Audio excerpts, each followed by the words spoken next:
Seconds to go. Start.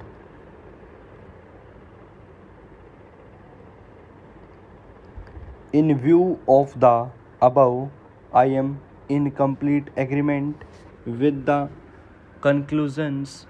drawn by the division bench of Andhra Pradesh High Court in the case of B. Rama Raju, whereby the contention that the definition of proceeds of crime section 2 is too broad and is therefore arbitrary and invalid since it subjects even property acquired, derived,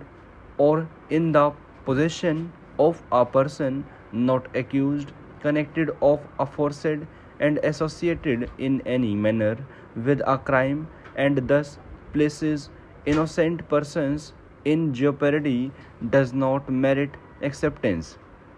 So far as second proviso to sections 5 of PML Act are applicable to property acquired even before coming into force, the second amendment of the Act, which came into effect from 6/3/2009, and even that is not invalid for retrospective operation.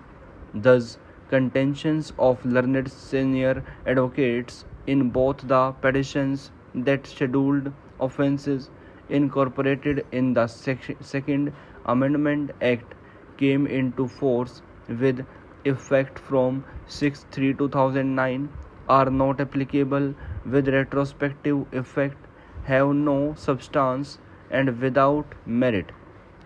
Thirdly, in the facts of these cases, upon fulfillment of parameters of Section 5 of the Act, a detailed complaint stating the facts of the amendment under Section 5 is filed and considered by the adjudicating authority, and order of confirmation of provisional attachment is also passed after following the procedure laid down in Section 8 (2) and (3) of the Act, and against which now appeal is preferred before the appellate authority.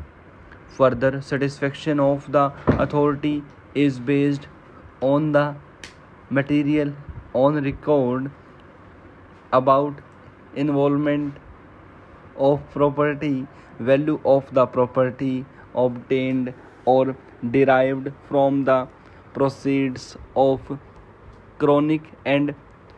crime, on the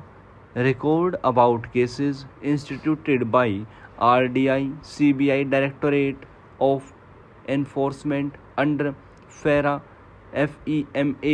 and under PML Act, whereby the authorities exercising powers under Section 5 and 8 have expressed the and their satisfaction based on material on record at page numbers 22 to 27 of this order, and paragraphs 5 and 6 of affidavits in reply reproduced therein, and accordingly orders are passed that inter-sea connectivity of transactions qua the subject property reveal three stages of transactions, namely placement, layering, and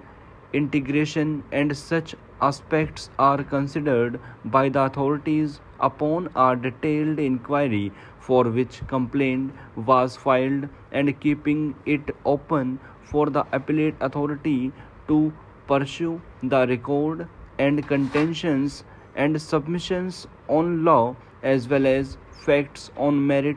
when the issue about jurisdiction and powers of the competent authority of provisionally attaching the property and confirming such order of provisional attachment by adjudicating authority under Section 8 of the PML Act are not contrary to law, and contentions of learned senior advocates about lack of jurisdiction and powers of the authority, namely subject property of both the petitioners, are rejected accordingly. Stop.